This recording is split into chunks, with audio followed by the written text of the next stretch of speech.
আমরা চললাম এখন পুরী। জয় জগন্নাথ। কিন্তু জগন্নাথ আগেই আমাদের একটা বাধা দিয়ে দিয়েছে, বিশাল জ্যাম।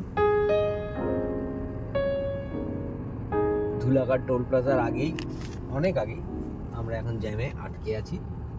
দেখাচ্ছে +25 মিনিটস।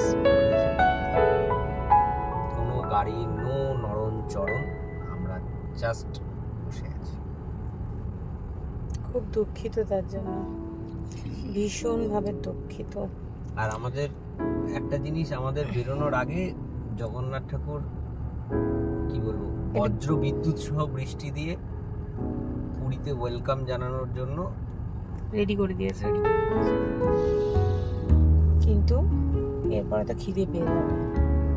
আমাদের যেটা প্ল্যান 450 কিলোমিটার, 485 কিলোমিটার দেখাচ্ছে, তো পার 100 কিলোমিটার পর পর ব্রেক নেবো। কিন্তু তার আগেই আমরা 65 কিলোমিটার আগে কোলাঘাটে একটু থামবো, ডিনার করব।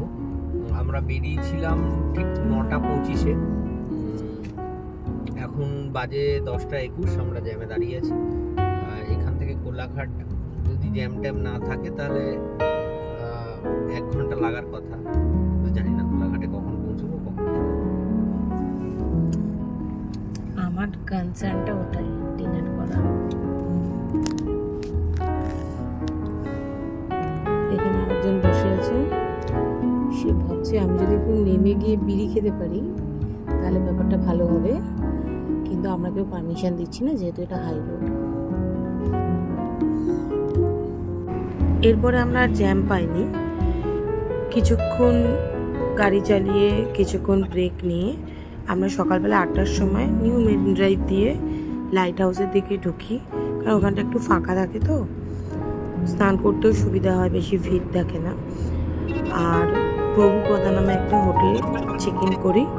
আমাদের হোটেল বুক ছিল না, আমরা পুরীতে ঢুকে কিছু হোটেল সার্চ করে অ্যাভেলেবিলিটি দেখেই হোটেলটা চেক ইন করি। খুব সুন্দর ভিউ, সি ফেসিং রুম নিয়েছিলাম। আর এটা এখন সন্ধেবেলা আমাদের টি টাইম। টাটা।